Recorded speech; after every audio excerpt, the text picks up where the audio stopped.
Okay, let's learn. B'ezrat Hashem, we're davening also for the refuah shleima of Mrs. DeSantis. I understand that she's not doing well. The wife of the governor of Florida was a very big supporter of Klal Yisrael, big supporter of the Jewish people. And therefore, from Jerusalem, we're praying for her speedy recovery, B'ezrat Hashem. We are learning about the Tzaddik. So we said yesterday that the Tzaddik are called B'nei Aliyah, because the Tzaddik, the totally righteous person, is able to elevate the animal soul into a godly soul. There's an elevation happening. We're on page 30. V'oid, top word, end of the line. V'oid nikroi B'nei Aliyah. The Tzadikim are also called B'nei Aliyah. This is deep. Mipnei shehem shegam avoidosam bebechinas v'aseh toiv. Because even when the tzaddik is doing positive things, b'kiyam ha'torah v'mitzvah yisayah, when he's learning Torah and when he's doing mitzvahs, why is he doing it? He's learning with tzarech gevaya. He's doing it, so to speak, for Hashem, if you will. Umala mala ad roim ha'mailus, for the highest purposes, b'nei aliyah, for very elevated purposes. V'loi kedei ledovka bo yisboach bilvad. Not only, like we mentioned earlier, that he's doing it because he just wants to connect to God, and the greatest connection to God is through the Torah and the mitzvahs. He's not only, there is an element of that, but he's doing it because God said this is what you should do, to elevate all of humanity to a perfected state.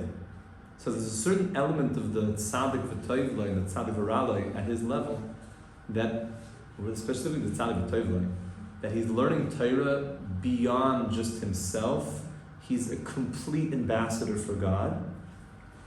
And he's not only doing it to have that connection, l'ravais tzimoy nafsham hatzamal Hashem, as people do. Those who really get into learning, they realize there's nothing sweeter than learning. So l'ravais tzimoy nafsham means to quench the thirst of their souls, hatzamal Hashem, that are just thirsting and pining for God. That in the end of days, the prophet says there's going to be a hunger, there's going to be a thirst. But the hunger is not going to be for bread, and the thirst is not going to be for water, but only to hear the words of the living God. Right?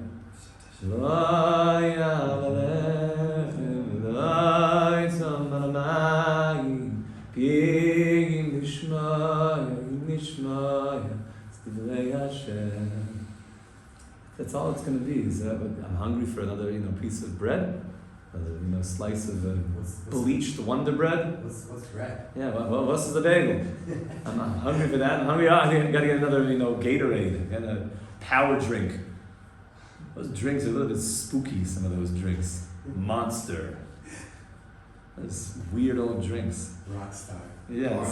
Red Bull. I know. Yeah, Paraduma. They put some weird stuff in these drinks. You know what I'm saying? I never thought of that. Right, yeah, it's something good to think about. I'm eating Monster. Maybe you should look what's in that thing. No, I'm sure it's fine. Weird pictures on the bottle. No, I'm sure it doesn't mean anything. They also watch like the most dangerous activities. Isn't that interesting? Yeah. Everything that the Torah would say was shmartim me'oid l'nafshei seichem, like guys on dirt bikes, literally plummeting through the air, like, yeah! Like, I hope you live after this.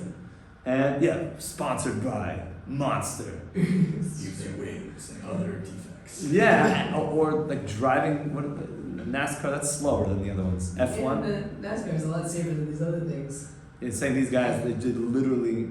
All the extreme sports. Extreme like Red Bull sponsors all the jumping. flying squirrel suits. Flying Squirrel Man. Have you seen those? Yeah. I have seen those. They're all sponsored by Red Bull. Oh yeah, Red Bull's into that. All the cliff jumping. Cliff jumping. That's dangerous. Yeah, skiing, but not like the downhill skiing. Not like the bunny hills. The Like trick skiing. Trick skis. X Like where people come out with all sorts of broken limbs and stuff. For sure. Yeah. Like a Cassader, they come out. Like when you survive, it's a miracle. So you ask the Shaila is like, so why are you involved in that? Like what are you doing? People ask, are you allowed to go cliff jumping or skydiving in Torah belief? So one of the ways that I would define it is, if your life insurance company knew, would they raise the premiums? Life insurance companies are all about stats and business. They just want to know, what are the stats? Is this more likely for death? Then I need to raise the premiums because they don't want to pay out a whole bunch of payouts. So if the answer comes back, yeah, that's, I do Flying Squirrel Man stuff, sponsored by Red Bull, while drinking Red Bull, and they would say, well, yeah, about that, we're going to triple your premiums, then I would stay away. Okay? So the tzaddik, back to us, he's not only cleaving to Hashem because of this tremendous thirst that he realized that the greatest pleasure and connection is being close to God.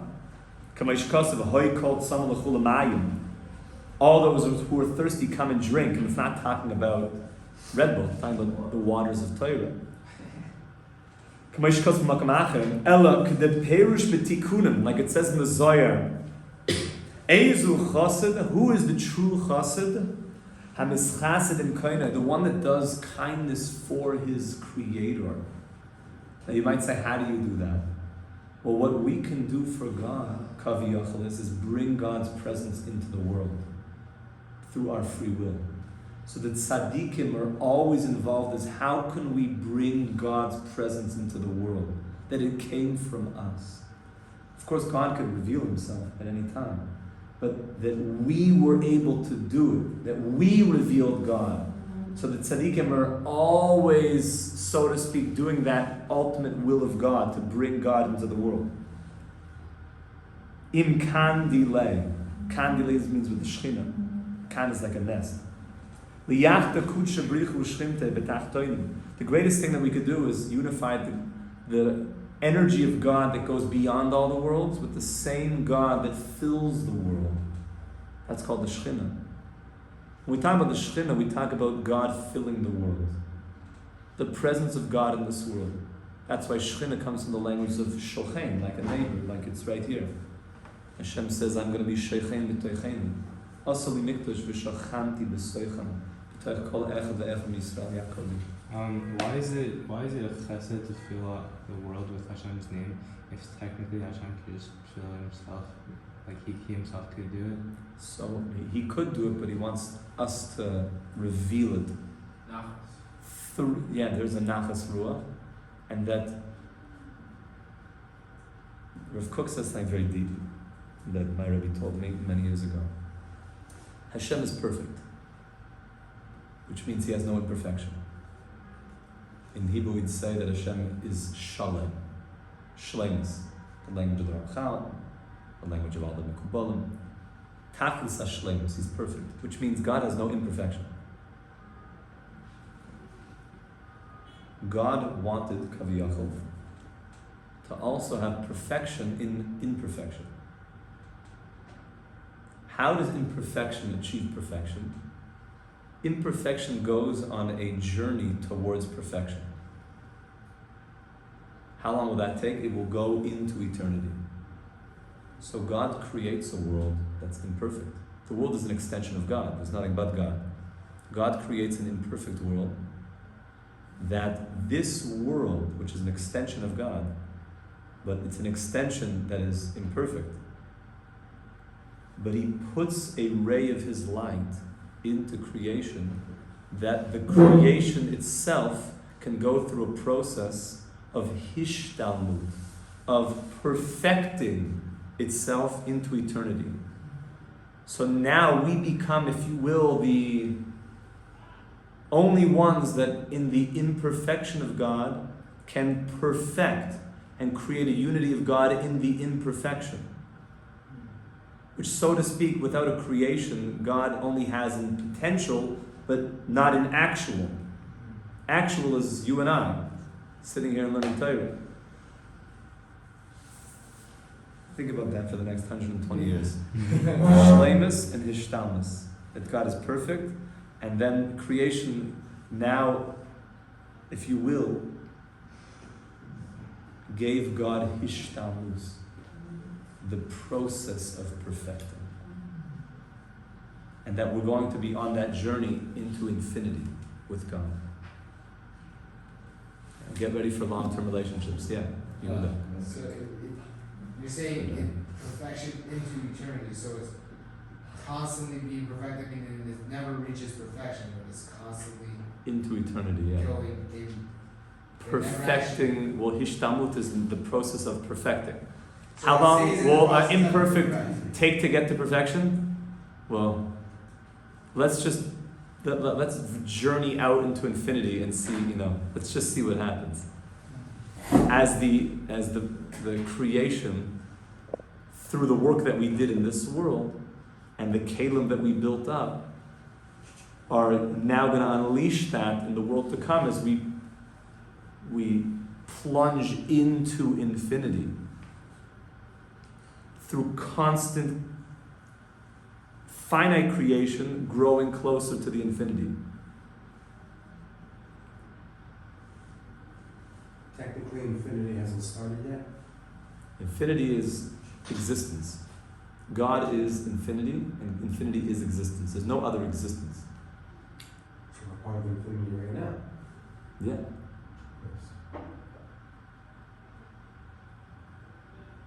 God made finite creation, and the first part of creation, like the Vilna Gaon mentions, Bereshis, is the creation of time. So in the beginning, that is God's creating of time. When did that happen?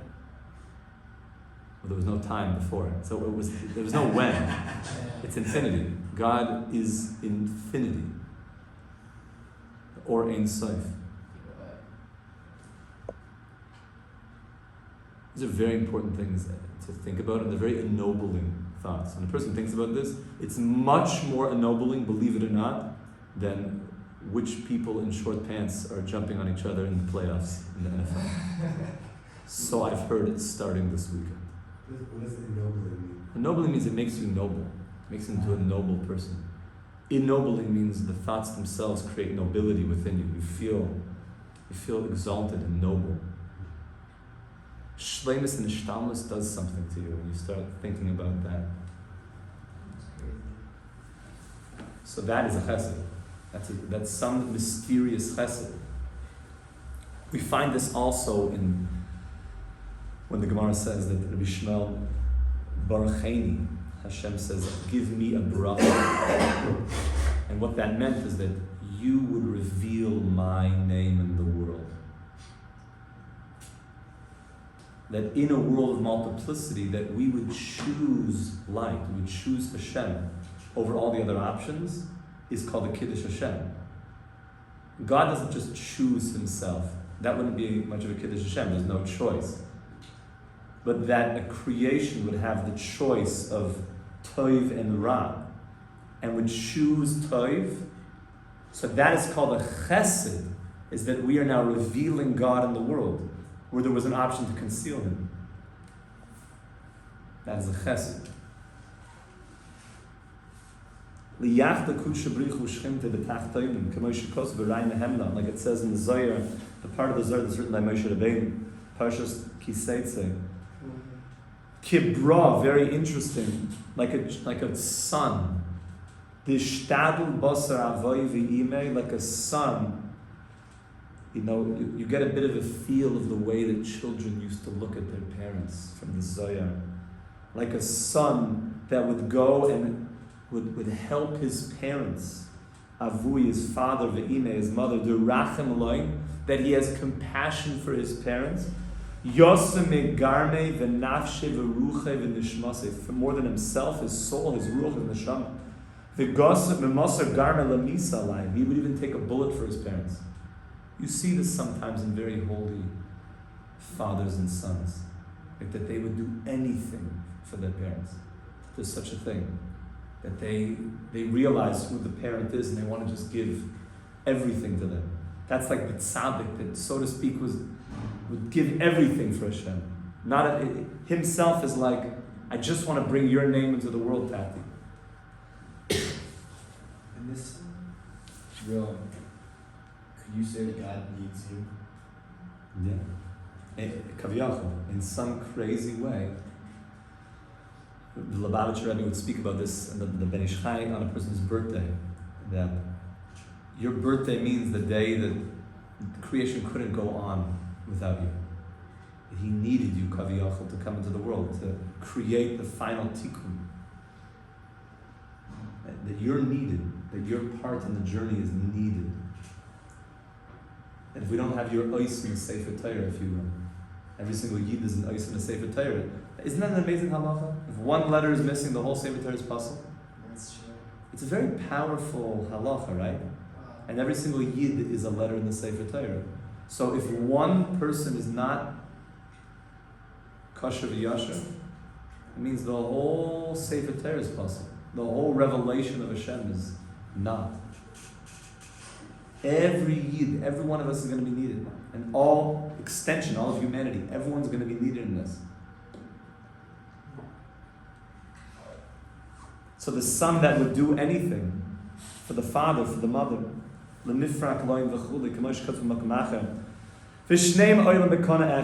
of these work in synergy, they work together.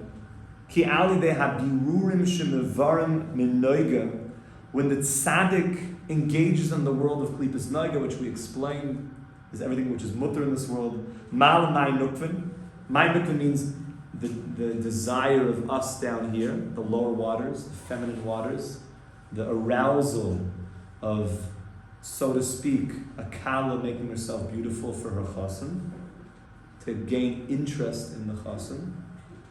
V'nase yichudin el yoinim, which then creates a desire from above, i.e. the chassan, to then be attracted and come to be mashpia, to the kala. Lahoyrid mind the churin, to then pour forth the male waters. The churin in Aramaic, a dalet and a zayin can be switched, so the churin is like zocher.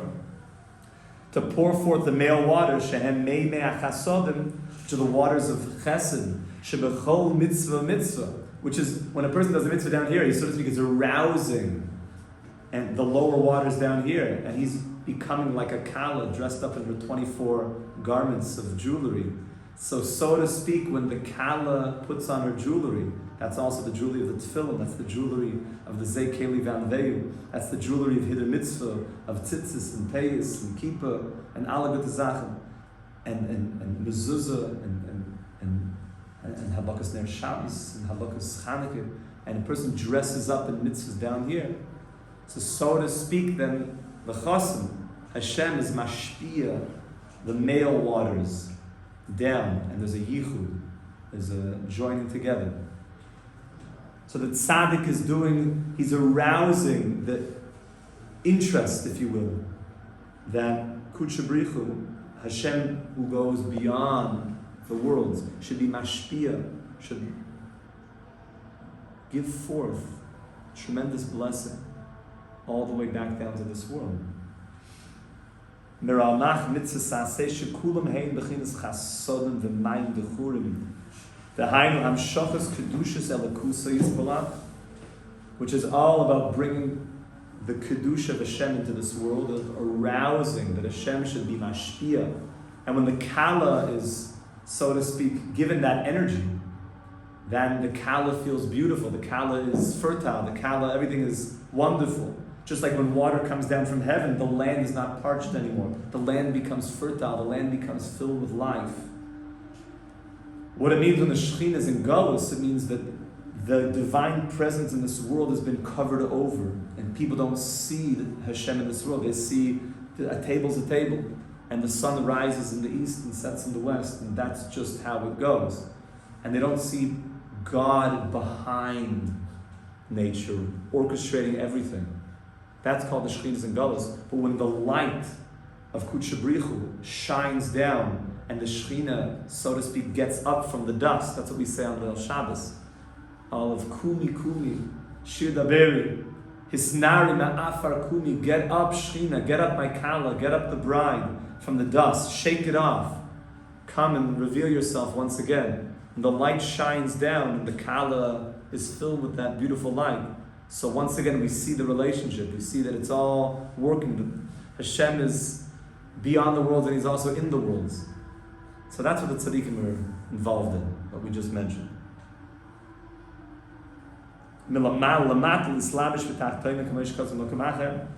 that Hashem should bring down that light, and the Kala down here, the Shekhinah, should be filled and vibrant. And when you look around, you go into a home, you feel that Hashem is here. The Chazon Ish said, and I heard it from the Rosh Yeshiva, when you go into a home and there's good shalom bayis, and there's nice peace, marital harmony, the Chazon Ish said, you could feel the Shekhinah there. You could feel the divine presence is in this home. The Shekhinah is not like this spooky thing. You could feel it. You feel that God is here in our lives. But in places where people have pushed God away, and that's what it means the Shekhinah is in Golus. She's been kicked down to the dirt. She's covered over. You can't see God. The world seems to just kind of run like, business as usual. Wrong place at the wrong time. Like that type of stuff. Just, stuff happens, man. Like God is not involved. When the Shekhinah reveals herself, it means you see God everywhere. That's what the Tzadikim are doing. The next parak actually we're going to do in one sitting, we'll do it in one day, it's pretty quick. The next parak talks about the Rasha. We're going to talk about the 3 levels of the Rasha of V'Toivloi, the Rasha of, and then various levels of the Rasha of V'Toivloi. And then right at the end, we'll talk about the Rasha of Raloi, which we'll see is basically not, nobody has that, basically. And if you take a look, you see in Perek Yud Beis is the Beinani. We begin the Beinani, and a couple of chapters later, the Tanya opens up in like a new angle, and everything becomes like meditations to do. He had to set up the first basically 18 or 19 chapters or so as, let me lay the framework of all of existence from a Kabbalistic perspective, how neshamas work, different categories of neshamas, what mitzvahs do, what averas do. Let me just set that up in the groundwork. And now that I've told you what kind of arsenal you have on your Batman suit, now we'll start to get to work with it. Have a wonderful day. Kol Tov.